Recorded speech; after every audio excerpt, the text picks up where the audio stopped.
یہ ایسی صورت ہے جو ہر مسلمان جو نماز پڑھتا ہے دن میں 17 ٹائمز ایٹ لیسٹ وہ ضرور اس کو پڑھتا ہے.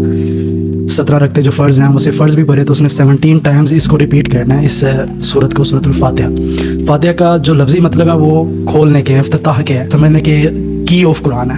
اگر آپ کو اس کے جتنے ٹاپکس ہیں وہ سمجھ آ جائیں تو آپ کو پورے قرآن کی جو تھیم ہے نا وہ سمجھ آ جائے گی. اللہ ہم سے کیا چاہتا ہے اور ہمیں ریٹرن میں کیا ملے گا, تو وہ اس صورت سے ہمیں سمجھ آ جاتی ہے. اور الرحمن الرحیم, کہ وہ رحمان بھی ہے اور رحیم بھی ہے. اکثر لوگ پوچھ رہے ہوتے ہیں کہ میں نے اتنے گناہ کیے ہیں تو اللہ مجھے کیسے بخشے گا, اللہ میری بخشش کیسے کرے گا, میں نے تو اتنے زیادہ گناہ کر لیے ہوئے ہیں. اور ینگ لوگ بھی پوچھ رہے ہوتے ہیں کہ جن کی عمر یہ بھی کم ہوتی ہے اور وہ سمجھ رہے ہوتے ہیں کہ میرے جو گناہ ہو گئے ہیں اللہ معافی کبھی نہیں کرے گا. بسم اللہ الرحمن الرحیم, اللہم صلی علی محمد وعلی آل محمد. اعوذ باللہ من الشیطان الرجیم, بسم اللہ الرحمن الرحیم. رب اشرح لی صدری ویسر لی امری واحلل عقدۃ من لسانی یفقہوا قولی. آمین. آج کا ہم نے جو ٹاپک سلیکٹ کیا وہ سورۃ الفاتحہ ہے. وہ ایسی صورت ہے جو ہر مسلمان جو نماز پڑھتا ہے دن میں 17 ٹائمز ایٹ لیسٹ وہ ضرور اس کو پڑھتا ہے. 17 رکعتیں جو فرض ہیں اسے فرض بھی پڑھے تو اس نے 17 ٹائمز اس کو ریپیٹ کرنا ہے, اس صورت کو, صورت الفاتحہ. فاتحہ کا جو لفظی مطلب ہے وہ کھولنے کے, افتتاح کے ہے, کہ یہ سمجھنے کے کی آف قرآن ہے. اگر آپ کو اس کے جتنے ٹاپکس ہیں وہ سمجھ آ جائیں تو آپ کو پورے قرآن کی جو تھیم ہے نا وہ سمجھ آ جائے گی. 7 آیات ہے, صرف چھوٹی سی صورت ہے, اور یہ ہر مسلمان کو اس کا مفہوم, اس کا ترجمہ ذہن میں ہونا چاہیے تاکہ اس کا قبلہ درست رہے.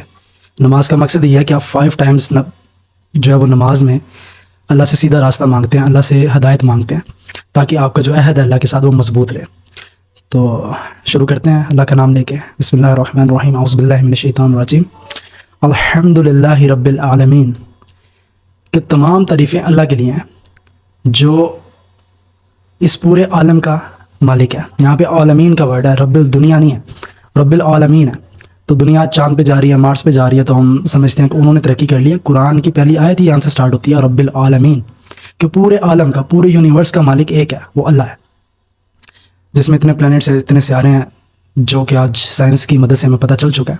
اور دوسری اس میں یہ بھی ایک مفہوم ہے کہ جتنی اسپیشیز دنیا میں پائی جاتی ہیں اور دوسرے سیاروں میں پائی جاتی ہیں, صرف اگر ہم دنیا کا بھی ڈیٹا دیکھیں نا تو 20 لاکھ 2 ملین کے قریب اسپیشیز دنیا میں دریافت ہو چکی ہیں.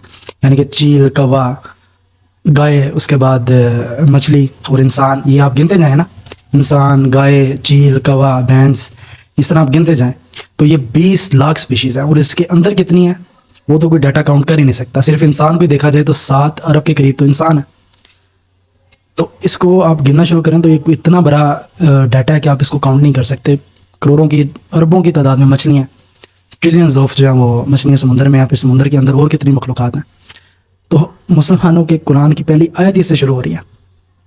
وہ علیحدہ بات ہے, ہم سائنس کی فیلڈ میں تھوڑا پیچھے رہ گئے ہیں. کسی زمانے میں تھے ہم, سارا علم ہی مسلمانوں کے پاس تھا. یہ تو بھی سمجھ لیں کہ 100 سال مشکل سے ہوئے ہیں کہ جو دنیا کا علم ہے وہ ٹرانسفر ہوا ہے, مسلمانوں کے ہاتھ سے گیا, اور وہ مسلمانوں کی اپنی جو ہے وہ ناکامی ہے. انہوں نے کیونکہ قرآن کو چھوڑ دیا تو وہ اب ذلیل ہو رہے ہیں دنیا میں.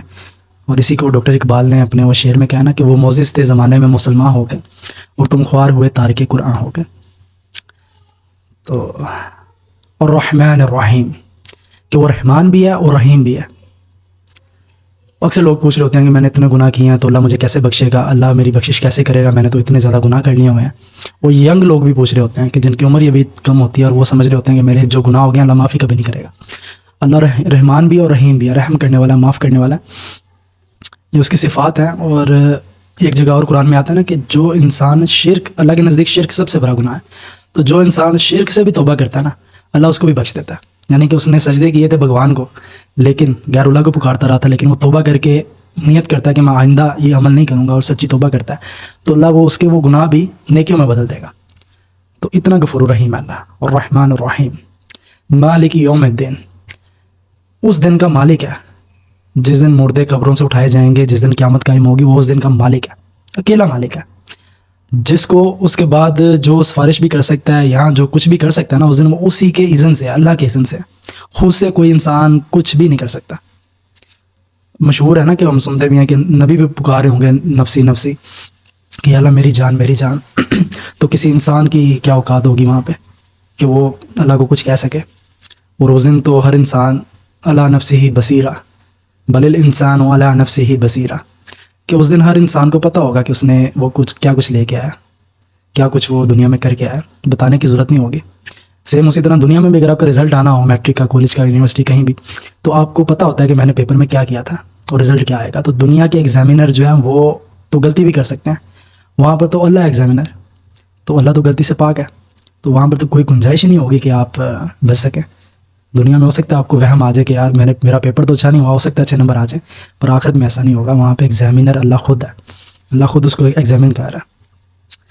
تو مالک یوم الدین, اس دن کا مالک اللہ. دنیا میں جس مرضی کی بادشاہت ہے, دنیا میں جو مرضی حکمران ہے, جس کے اللہ نے زیادہ پیسہ دے دیا ہے, جس کو اللہ نے زیادہ سہولیات دے دی ہیں, تو وہ چاہے غریبوں پہ ظلم کرنے لگ جائے یا اس کو نیگیٹو وے میں وہ یوز کرے, تو وہ دنیا کی حد تک ہے. اس دن کا مالک ایک ہی اللہ. اس دن اللہ انصاف کر کے دکھائے گا ہر انسان کو. ایک حدیث میں آتا ہے نا کہ جس انسان کی اس ٹائم پہ بہت زیادہ نیکیاں ہوں گی, پورا پہاڑ بنا ہوگا نیکیوں کا, اور وہ اتنی نیکیاں لے کے آئے گا, اور لیکن اس نے دنیا میں زیادتی کی ہوگی لوگوں کے ساتھ, کسی کا حق مارا ہوگا, کسی پر ظلم کیا ہوگا, کسی کے کوئی پیسے مارے ہوں گے, تو وہ ایک ایک کر کے اللہ کے پاس آ جائیں گے وہ لوگ, اور وہ اس دن کی کرنسی جو ہے وہ نیکیاں ہیں. گولڈ یا ڈالر تو ہے نہیں, تو اس دن کی کرنسی کیونکہ نیکیاں ہیں, تو وہ پھر اس کو وہ نیکیاں دی جائیں گی. جن کے ساتھ اس نے زیادتی کی ہوگی نا, اس کو نیکیاں دی جائیں گی, اور آہستہ کرتے کرتے اس کی وہ ساری نیکیاں ختم ہو جائیں گی. اور ابھی بھی لوگ رہتے ہوں گے جن کے ساتھ اس نے برائی کی ہوگی, اور پھر وہ ان لوگوں کو اللہ کہے گا کہ ان کے گناہ اس کے کھاتے میں ڈالو, تو اس کے گناہ اس کے کھاتے میں ڈالے جائیں گے, اور اس کے اعمال ہوں گے جنتیوں جیسے, لیکن کیونکہ لوگوں کے ساتھ اچھا نہیں تھا وہ, تو وہ جہنمی ہو جائے گا. نیکیوں سے گناہوں میں بدل جائیں گے اس کے اعمال. تو مالک یوم الدین, اس دن جو ہے نا ہر انسان کو اس کا اجر ملے گا, اور ہر جس کے ساتھ برائی ہوئی ہے, جس کے ساتھ دنیا میں زیادتی ہوئی ہے, اس کو اس کا بدلہ ملے گا. ایاک نعبد و ایاک نستعین, کہ یا اللہ ہم صرف تیری ہی عبادت کرتے ہیں اور تجھ ہی سے مدد چاہتے ہیں. اس میں عبادت بھی اللہ سے ہے اور مدد بھی اللہ سے ہے, اور کسی سے آپ, بلکہ ایک بزرگ کی وہ بہت اچھی بات ہے نا کہ آپ نے اگر کسی سے مانگنا ہے نا دنیاوی اعتبار سے بھی, تو آپ اس کو 2 بار کہہ سکتے ہو. ایک بار اس کو کہو گے کوئی کام کہ مجھے آپ سے, مثال کے طور پہ آپ سے مجھے 10,000 چاہیے, اور وہ دوسری بار آپ اس کو کہہ سکتے ہو کہ ہو سکتا ہے وہ بھول گیا ہو. تو تیسری بار آپ کہیں گے نا تو یہ شرک ہو جائے گا. کیوں؟ کیونکہ آپ یہ سمجھ رہے ہیں کہ میرا یہ کام کر ہی ہو سکتا ہے اور بھی کر ہی نہیں سکتا. تو شرک جو ہے وہ اتنا سینسٹیو معاملہ ہے کہ آپ اللہ کے سوا کسی کو نہیں پکار سکتے غائب میں. ظاہری اسباب کی اور بات ہے. قرآن کی آیت ہے کہ نیکی اور پرہیزگاری کے کاموں میں ایک دوسرے کی مدد کرو اور برائی میں دور رہو. کہ نیکی اور پرہیزگاری کے کام میں آپ ایک دوسرے کی مدد کر سکتے ہیں. اگر میرے سامنے ہے کوئی بندہ تو میں اسے کہتا ہوں مجھے کھانا کھلا دو یا پانی پلا دو, تو یہ شرک نہیں ہے. لوگ اس کو مکس کرتے ہیں کہ ہم ماں سے روٹی بھی نہ مانگے, یہ بھی شرک ہو جائے گا. نہیں, غائب میں آپ نے نہیں پکارنا. آپ کی ماں زندہ ہے, آپ کے سامنے آپ روٹی مانگ سکتے ہیں. آپ کی ماں اگر قبر میں ہے پھر بھی آپ ان سے روٹی مانگے تو وہ شرک ہے. تو شرک میں یہ اتنا سا فرق ہے غائب میں اور سامنے آپ کے جو بندہ ہے. تو ایاک نعبد و ایاک نستعین, کہ اللہ ہم تیری ہی عبادت کرتے ہیں اور تجھ ہی سے مدد چاہتے ہیں. اہدنا الصراط المستقیم, یہ اب آگے دعا شروع ہو رہی ہے. انسان یہ ساری اللہ کی خصوصیات بیان کرنے کے بعد اب انسان اپنے لیے چیزیں مانگ رہا ہے. اہدنا الصراط المستقیم, کہ اللہ ہمیں سیدھے راستے پہ چلا. دنیا میں آپ سیدھا راستہ کیا ہے کہ آپ کو راستہ نہیں پتا کہیں کا, آپ کسی سے پوچھ لیتے ہیں کہ میں نے یہاں پہ جانا ہے, اس کا ایڈریس کیا ہے, تو وہ آپ کو بتا دیتے ہیں ایسے ایسے جا کے آگے سے یہ ٹرن لے لیں اور آپ پہنچ جائیں گے. تو یہ بھی ایک سیدھا راستہ ہے. اس نے آپ کو راستہ بتا دیا. یا آپ جی پی ایس پہ لگاتے ہیں, آپ کو راستہ پتہ چل گیا میں نے اس سائڈ پہ جانا ہے یا اس سائڈ پہ جانا ہے, تو ایک سیدھا راستہ, پھر آپ منزل پر پہنچ جائیں گے. اگر آپ کا راستہ ہی ٹھیک نہیں ہے تو آپ جتنا مرضی چلتے جائیں, جتنی مرضی محنت کر لیں, آپ پہنچیں گے نہیں, الٹا منزل سے اور دور ہو جائیں گے. تو سیدھا راستہ آگے اللہ نے بتا بھی دیا کہ سیدھا راستہ ہے کون سا. صراط الذین انعمت علیہم, راستہ ان کا جن پر تیرا انعام ہوا, جن پر تو نے انعام کیا. انعام کن پر کیا؟ نبیوں پر, نیک لوگوں پر, صالحین پر, شہداء پر. اللہ نے جب ان کو انعام دیا تو ان کا راستہ کہاں پر ہے؟ قرآن میں ہے. جب تک ہم قرآن نہیں کھولیں گے ہمیں سیدھا راستہ نہیں سمجھ آئے گی کہ سیدھا راستہ ہے کون سا. دنیا کے سیدھے راستے کیا ہیں؟ زیادہ پیسہ کما لو, زیادہ جو ہے وہ پیسہ جوڑ لو. پیسے سے شروع ہوتی ہے دنیا اور پیسے بھی ختم ہو جاتی ہے کہ اس نے اتنے گھر بنا لیے, اس کے اتنے کارنر پلاٹس ہیں, یہ اس کی اپنی سوسائٹی ہے, یہ بڑا کامیاب ہے. دنیا کی کامیابی یہ ہے. لیکن اللہ کس کو کامیابی کہتا ہے؟ نبیوں کو, کہ وہ کامیاب ہوئے, نیک لوگ کامیاب ہوئے. تو نیک لوگ کبھی بھی ایسے نہیں ہوتے کہ انہوں نے پیسہ جوڑ جوڑ کے رکھا ہوگا. کہ آپ جتنے نبیوں کی آپ زندگیاں پڑھ کے دیکھ لیں تو انہوں نے فقر میں زندگی گزاری ہے, غربت میں زندگی گزاری ہے, لیکن اللہ کے ہاں وہ کامیاب ترین لوگ ہیں. تو جو ان کے راستے پہ چلے گا وہی کامیابی تک پہنچے گا. غیر المغضوب علیہم ولا الضالین, آمین. ان کے راستے سے اللہ ہمیں بچا جن پر تیرا غضب ہوا.